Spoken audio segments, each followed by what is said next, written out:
e os esclarecimentos são um tanto quanto similares. Peço escusas por eventual repetição, mas aqui também não houve novidades significativas desde então. Só para contextualizar, né, há um questionamento sobre a minha atuação no âmbito da Lava Jato como juiz. Levantei aqui alguns dados que reputo oportunos, são conhecidos, mas são pertinentes. Levantamento aqui de 90 denúncias propostas pelo Ministério Público no âmbito da Lava Jato em Curitiba. 45 dessas ações penais foram sentenciadas.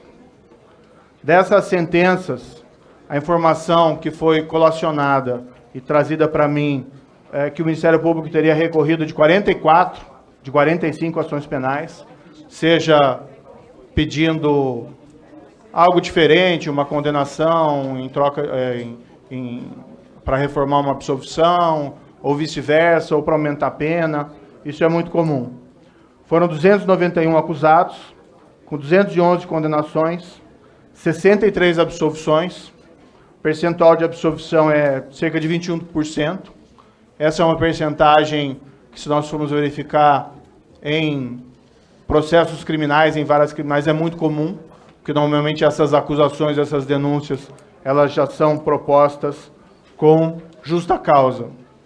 Também aqui a informação, muitos valores, além das condenações de pessoas envolvidas em corrupção e lavagem de dinheiro, mas, além dessas condenações e prisões que são relevantes, um apontamento aqui que até 7 de julho de 2019, cerca de 2 bilhões 767 milhões teriam sido devolvidos diretamente aos cofres da Petrobras.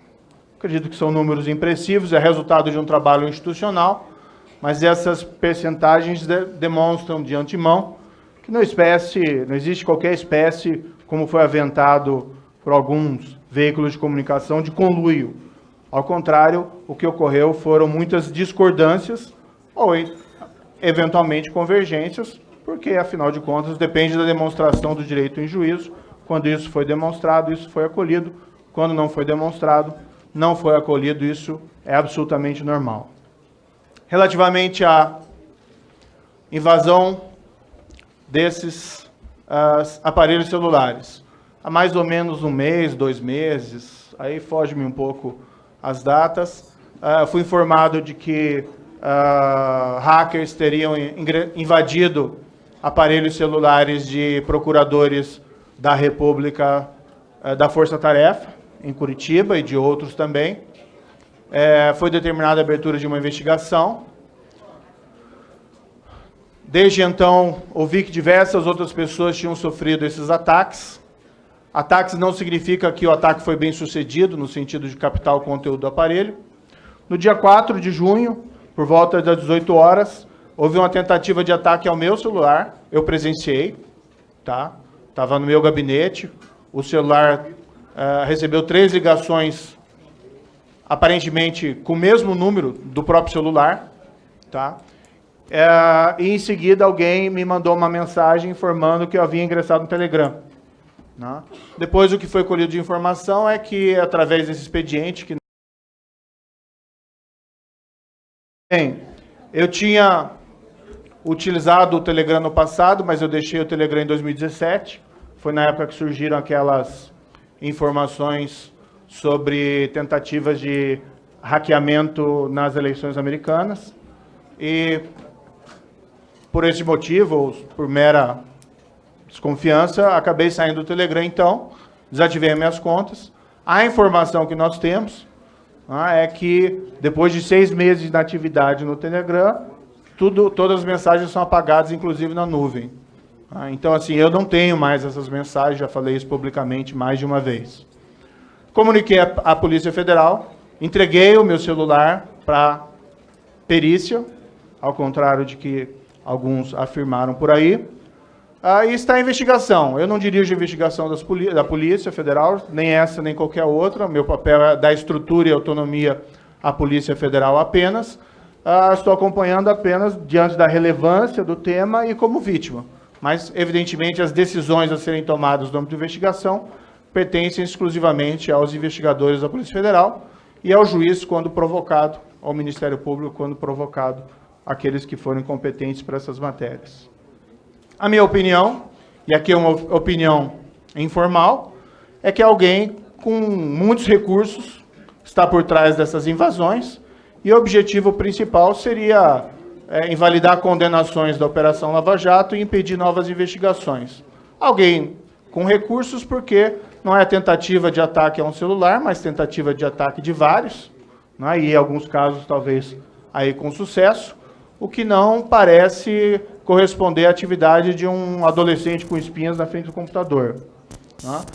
Foi aventado também que haveria alguém internamente do Ministério Público, um procurador insatisfeito teria vazado isso, mas isso não é consistente com os ataques aos celulares, isso está documentado. Eu vi meu celular e tem a laudo pericial atestando o ataque.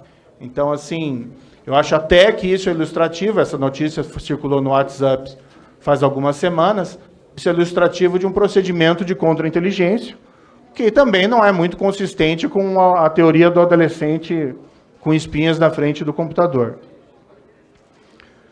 Há notícias de que, inclusive, meu telefone foi utilizado pelo hacker para fazer algumas brincadeiras. Para mim também isso foi expediente de contra-inteligência. Tem até notícias aqui, saiu na Gazeta do Povo, um programa protagonista, exclusivo, fomos trollados pelo hacker de Sérgio Moro. Há notícias de que esse mesmo hacker, ou esse grupo de hackers, interagiu com um conselheiro do Conselho Nacional do Ministério Público, fingindo ser um conselheiro. Né? A meu ver, aqui também é a tentativa de contra-inteligência para parecer que é uma invasão de uma pessoa brincalhona, como me parece que é de um grupo criminoso. Mas, como disse, aqui vai depender do resultado das investigações da Polícia Federal. No dia 9 de junho, houve a publicação de supostas mensagens que eu teria trocado com o procurador Deltan Dallagnol. Não foi consultado antes sobre o conteúdo dessa matéria. O site que as divulgou afirmou que não fez porque temia alguma espécie de busca e apreensão. No entanto, esse mesmo site, no dia 13 de junho, divulgou outras mensagens sem qualquer espécie de consulta prévia, que é um expediente em jornalismo um tanto quanto reprovável. Fiquei com a impressão que o site queria que fosse ordenada uma busca e apreensão, talvez por parentar uma espécie de vítima, um mártir da imprensa ou coisa parecida. Eu afirmei desde o início que são supostas mensagens, tá? Eu não reconheço a autenticidade dessas mensagens. Eu não tenho mais essas mensagens no meu aparelho celular. Então, eu não tenho como ver essas mensagens e falar, essas mensagens são minhas. Podem até algumas serem, podem elas ter sido adulteradas total ou parcialmente. Qualquer um dos senhores e senhoras deputadas provavelmente teriam dificuldade de confirmar categoricamente que mensagens que enviaram há, sei lá, 2, 3 meses e que não estejam mais em seus aparelhos correspondam a mensagens verdadeiramente emitidas, certo? O que eu observei, no entanto, é que essas mensagens, quando foram divulgadas com grande sensacionalismo e com deturpação, não é, do sentido delas por esse site. Alguns outros veículos de comunicação embarcaram nesse sensacionalismo. Me parece que as coisas estão paulatinamente sendo colocadas no devido lugar. Vários especialistas na área jurídica ouvidos, vou destacar apenas um agora, o ex-ministro Carlos Veloso, presidente do Supremo Tribunal Federal, deu uma entrevista há umas 2 semanas ao Correio Brasiliense, no qual ele deu a opinião dele sobre as mensagens, e sem que isso signifique reconhecer a autenticidade, a afirmação dele é que elas não tinham nada de ilícito. Não é? Mais recentemente, a Folha de São Paulo, que tem tido uma postura bastante crítica ao atual governo, bem, isso faz parte do jornalismo, né? Pode se criticar, mas a própria Folha de São Paulo publicou um editorial, além de questionar a falta de demonstração da autenticidade dessas mensagens, apontou que elas teriam sido talvez obtidas por meios criminosos. Aqui eu acho que o editorial errou, porque ela categoricamente foi obtida por meios criminosos, mas a própria Folha de São Paulo reconheceu que as mensagens não tinham nenhum conteúdo que poderia ser considerado ilícito em relação a isso. Vamos esclarecer que na tradição jurídica brasileira, outros países têm outras tradições, mas consultando até alguns colegas estrangeiros, até obtive afirmações de pessoas estrangeiras também não vislumbrando qualquer maior ilicitude naquele conteúdo que foi divulgado. Não é? É comum que juízes falem com procuradores, é comum que juízes falem com advogados. Não é? Por exemplo, chega lá o Ministério Público, olha, vou requerer prisão preventiva do fulano X. O juiz fala, olha, isso tem que ser muito forte a prova. Chega lá o advogado, vou requerer a liberdade provisória do meu cliente. O juiz fala, olha, o teu cliente está com uma situação difícil por isso, por isso, por isso. Teria que demonstrar isso, isso, isso. Isso são coisas absolutamente triviais dentro aí do cenário jurídico. Tá? Vamos lembrar que a Operação Lava Jato não foi um caso criminal isolado no tempo e espaço, mas foi um caso criminal que se estendeu aí por 4 anos, inclusive quando eu estava lá. Né? Então, nós estamos falando aí de um período de 4 anos, né, de operação, e esse contato existe, né, com procuradores, esse contato existe com delegados, esse contato existe com advogados, sem que possa ser considerado necessariamente ilícito. O que eu posso dizer, porém, aqui categoricamente, é que como juiz, tá, na Operação Lava Jato e mesmo antes, eu sempre agi com correção, com base na lei, com base na imparcialidade, decidindo os pedidos que forem me apresentados, tá, sem qualquer espécie de desvio. As minhas decisões, a grande maioria delas foi submetida já às instâncias recursais superiores. Eu tenho aqui um quadro que me passaram, total de processos julgados em primeira instância, 45 daquelas sentenças, né?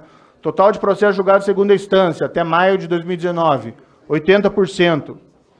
Decisões que foram mantidas de condenações ou absolvições sem qualquer alteração, 70%, aqui é a referência às condenações ou absolvições individuais, não o número de sentenças, que representa um percentual de 39%. Condenação mantida com penas aumentadas. Foi muito comum o Tribunal Regional Federal, falam que eu sou rigoroso, né? O tribunal é mais rigoroso do que eu normalmente. O tribunal aumentou penas em 45 casos, tá? O que representa 25%. O tribunal diminuiu penas em 37 condenações, percentual de 21%. Pessoas que foram absolvidas em primeiro grau, mas condenadas pelo tribunal.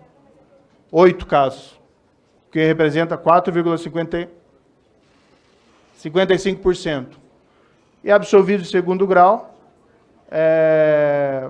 10, que representa 5,68%. São números absolutamente padrões e normais em relação a esses temas. Enfim, para caminhar para o final, o que existe aqui é uma invasão criminosa, tá? De hackers a aparelhos celulares de agentes públicos, agentes que se empenham na aplicação da lei, no caso aqui os procuradores, ou no caso eu, como atuei no passado como juiz. Esses elementos probatórios que foram colhidos nem podem ser chamados como provas, porque eles são ilícitos. Por outro lado, não está demonstrada a autenticidade dessas mensagens, porque também o site se recusou a apresentar essas informações a uma autoridade independente, poderia tê-lo feito desde o início. Eu mesmo falei na primeira semana, apresentem esse material. Né? Se as minhas mensagens não forem adulteradas, isso não tem problema nenhum. Tá? Eu não reconheço mais uma vez a autenticidade, por essa contingência que mencionei há pouco. Pode ter algumas mensagens ali que eu tenha mandado. A referência lá, confia no ministro do Supremo Tribunal Federal. Bem, eu confio, sempre tratei respeitosamente os ministros do Supremo Tribunal Federal. Aliás, se tivesse alguma mensagem ofensiva, provavelmente já teria, inclusive, saído. Mas eu sempre tratei eles com absoluto respeito. Agora, não posso confirmar a autenticidade porque pode ter ali material que tenha sido adulterado total ou parcialmente. O que eu posso dizer, no entanto, é que, mais uma vez, sempre agir com base na lei, sempre agir com base nas regras éticas da magistratura. Nunca me desviei. Foi um trabalho difícil, né? Sei que existem críticas pontuais à Operação Lava Jato, mas é inegável o fato que a Operação Lava Jato mudou o padrão de impunidade da grande corrupção no Brasil. Pessoas que praticavam crimes graves de corrupção e lavagem, que permaneciam impunes, foram levadas às Cortes de Justiça, não só a 13ª, mas a outras varas de justiça, como, por exemplo, lá no Rio de Janeiro, por exemplo, aqui em Brasília, e também aos tribunais, tanto às Cortes de Apelação Federal, como ao Superior Tribunal de Justiça e o Supremo Tribunal Federal. A meu ver, aqui o que existe é uma tentativa criminosa, não é, de invalidar condenações, e o que é pior, eu acho que a minha principal suspeita é que o objetivo aqui principal seja evitar o prosseguimento das investigações. Não é? Criminosos que receiam que as investigações possam chegar até ele e que estão querendo se servir desses expedientes para impedir que as investigações prossigam. Então, basicamente isso. Agradeço, senhor presidente, o tempo aqui disponibilizado. Peço desculpas por ter usei quase todo ele, mas, enfim, sobrou um pouquinho. Obrigado ao ministro Sérgio Moro. Quero agradecer